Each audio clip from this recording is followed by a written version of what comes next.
Well, I've been talking about a lot of flatware related things recently, and that's what this is going to be again for the most part. There's some jewelry here on the end. I don't know if it shows, but my focus here is almost always on not only identifying an item or finding a part of my focus is at least speed, how to assess an item quickly, and how to do it in the field, and how to do it perhaps without drawing attention to yourself if you happen to be at a crowd, in a crowded auction, etc. Because that can be important to not draw attention to an item. I bought a large piece of silver by not letting anyone know. So speed is the focus here, and this set walked in the door. And I also buy silver plate. I don't buy it for the metal content. I buy it as a collectible, and so silver plate walks in quite often. It's marked 900 and just has some code above that, like FR or something like that. It's a foreign brand. Gear and Crumb, and I think that's what this says here is GK in a circle with 900 under it, which normally you would think that's a piece of silver, but what I do a lot of time is I don't even look at markings. I feel right here. These are a bit unique. The way that the fork falls onto the table normally would be behind where the prongs are. But this is a very old set, and when I inspected it, it was immediate. If you can see that heavy wear across the base of the points, and the brass is showing through there. And if you look at one of the spoons, and not so much on that one, I've seen that these spoons fell outside the norm, because most of these spoons are beautiful on the back with no wear, which is quite unusual. They must be a extra thick plate or something. Normally you would find a wear spot on the back of old spoons, and you would know that you basically don't even need to look at the marking.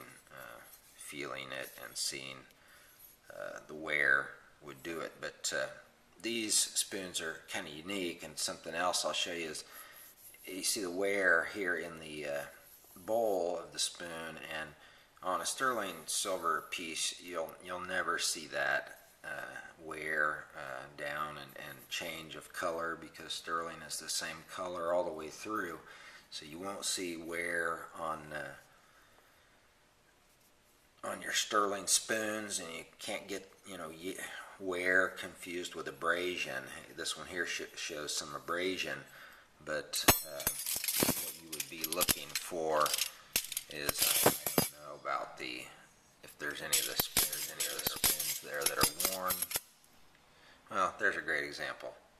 You can see that the brass is very brassy. Right there, round circular brass area.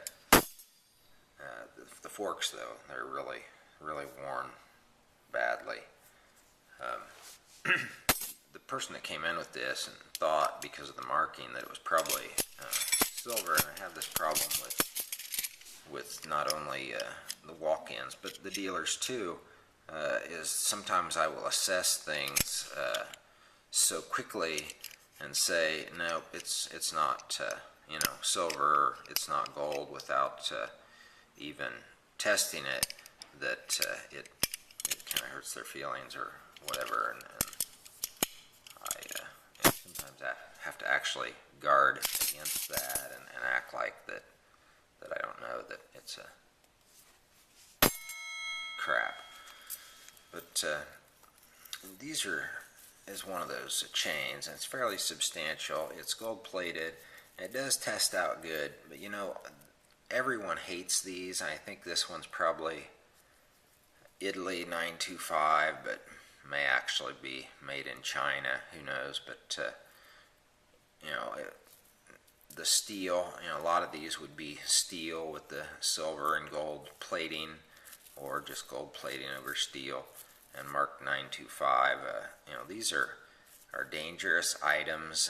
If you're not going to a